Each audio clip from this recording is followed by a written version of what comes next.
Moi-même, j'ai trouvé que c'était une matinée passionnante. Je comprends mieux la situation.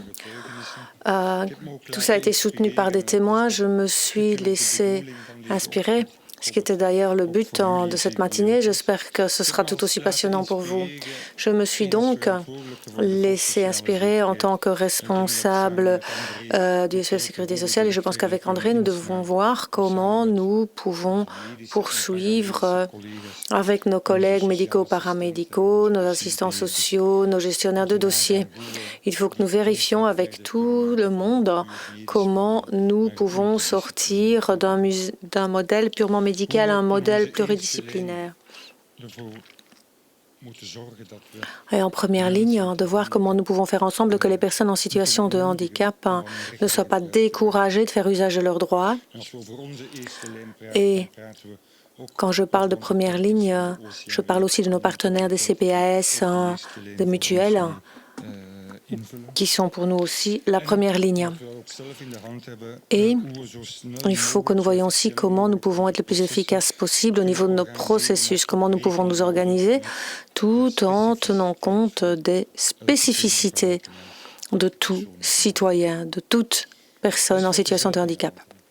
Ça, c'est ce que nous avons en main. Je me suis aussi laissé inspirer en tant que partenaire de l'intégration sociale et nous regarderons aussi ce que nous pouvons faire au niveau de ces personnes en situation de handicap en rapport avec la misère, comment on peut faire en sorte que cet événement ne soit pas un événement ponctuel, un simple instantané, mais que nous continuions à analyser l'impact de notre politique, et ce, non seulement en ce qui concerne la misère en tant que telle, mais aussi en tant qu'indicateur sur l'inclusion sociale. Et nous pouvons en tenir compte au niveau de notre fonction radar.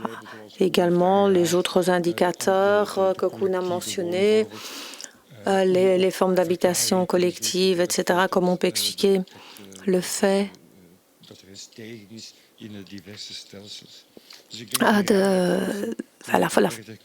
la manière dont les différents systèmes fonctionnent, comment on peut réaliser de manière plus efficace et mieux reconnaître cette espèce de joint venture que l'on a faite. Alors avec les autres organisations, les organisations sociales, les organisations publiques, en ce qui concerne la misère, etc., et le handicap, eh bien, comment pouvons-nous continuer le débat?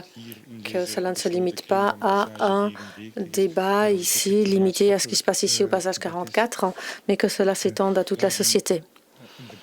Un débat autour de la manière dont nous pouvons façonner une société inclusive avec nos partenaires. Marc a également fait une suggestion.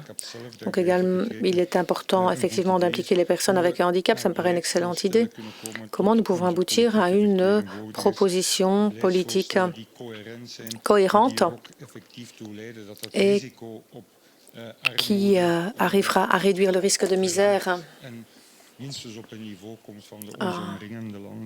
et que nous aboutissions au moins au niveau des pays qui nous entourent. Et pour le reste, je pense que nous devons aussi regarder avec d'autres partenaires, avec d'autres publics, comment l'on peut résoudre le problème du non-take-up, de ces droits qui ne sont pas pris, comment on peut réellement aider les gens à bénéficier de tous leurs droits. D'après ce que j'entends, nous devons tous nous y appliquer au niveau des différentes politiques. Alors, je ne vais pas reprendre tout le débat de ce matin. Il me reste une seule chose, à savoir vous remercier tous, vous dans la salle, pour votre participation, pour les questions que vous avez posées, pour votre attention. Les gens du panel, pour leur contribution qui a été très appréciée. Les gens qui ont réalisé l'organisation également. Marc pour la modération. Monsieur Slido également. Et toutes les personnes qui ont posé leurs questions. En fait, tout le monde qui a apporté sa contribution. Alors, le risque quand on essaie d'être exhaustif, c'est que l'on oublie toujours quelqu'un. Donc, je remercie tout le groupe. Mais je voudrais quand même mentionner quelques personnes, clairement. parce que sans elle, nous n'aurions pas eu cette journée d'études. Je pense que les membres de notre rédaction, de notre comité de rédaction, et plus particulièrement Koen, qui a dirigé celui-ci, Annabelle, pour l'organisation, la coordination, Jean-Marc Dubois, des ministères. Je pense que ces gens méritent nos applaudissements.